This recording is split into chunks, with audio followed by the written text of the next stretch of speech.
Hi teachers அனைவருக்கும் வணக்கம். ஸ்கூலில் வேக்கன்ட் லிஸ்ட் வந்துச்சுன்னா அப்டேட் பண்ணுங்க அப்படின்னு சொல்லி ஒரு சில பேர் வந்து கேட்டிருந்தாங்க. ஸோ அதுக்கான வீடியோ தான் அது. ஆல்ரெடி ஒரு சில ஸ்கூலோட நோட்டிஃபிகேஷன் இது எல்லாமே அப்டேட் பண்ணியிருக்கோம். அது எல்லாமே எய்டட் ஸ்கூல் அப்படின்னு சொல்லிட்டு பிளேலிஸ்ட்டில் இருக்கும். அதில் செக் பண்ணி பாருங்கள். ஸோ இதில் பார்த்தீங்க அப்படின்னா பிடிஎஸ் 10 தமிழ் வந்து கேட்டிருக்காங்க. எஜுகேஷன் குவாலிஃபிகேஷனும் BA BEd Tamil TET paper 2 pass பண்ணிக்கணும். நம்பர் ஆஃப் போஸ்ட் 1 ப்ரிஃபரன்ஸ் பார்த்தீங்கன்னா மேல் கொடுத்துருக்காங்க. அதுக்கடுத்து BTs 10 maths BSc BEd maths TET paper 2 pass பண்ணியிருக்கணும். Number of post 1 female candidate. அதே மாதிரி பிடிஎஸ் 10 சயின்ஸு இதுக்கு BSc BEd TET paper 2 pass பண்ணியிருக்கணும்.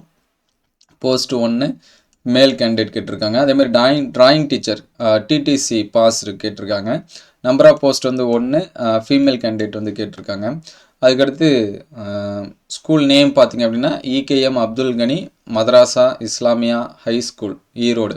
ஸோ அட்ரஸ் கொடுத்துருக்காங்க 26 காவேரி ரோடு ஈரோடு 638-001 கொடுத்துருக்காங்க. ஃபோன் நம்பர்ஸ் இருக்குது. இதோட இமேஜ் நம்மளுடைய டெலிகிராம் சேனல் வந்து ஷேர் பண்ணுவோம், நீங்கள் செக் பண்ணி பார்த்துக்கலாம். சேலரி பார்த்தீங்கன்னா as per கவர்மெண்ட் நார்ம்ஸ்க்கு வந்து கொடுத்துருக்காங்க. லாஸ்ட் டேட் பார்த்தீங்கன்னா 23/3/2026 அதுக்குள்ளே உங்களுடைய ரெசியூம்ஸை வந்து என்ன பண்ண சொல்லியிருக்காங்க அப்படின்னா சென்ட் பண்ண சொல்லியிருக்காங்க. ஸோ இன்ட்ரெஸ்டட் இருக்கக்கூடிய கேண்டிடேட்டு உங்களுடைய ரெசியூமை நீங்கள் வந்து என்ன பண்ணலாம், தாராளமாக சென்ட் பண்ணலாம். ஸோ மற்ற ஸ்கூலுக்கு வேக்கன்ட் லிஸ்ட்டு இந்த மாதிரி நோட்டிஃபிகேஷன் வந்துச்சுன்னா அப்டேட் பண்ணுவோம். இதுக்கு முன்னாடி அப்டேட் பண்ணதை ப்ளேலிஸ்ட்டில் செக் பண்ணி பாருங்கள். Thank you all.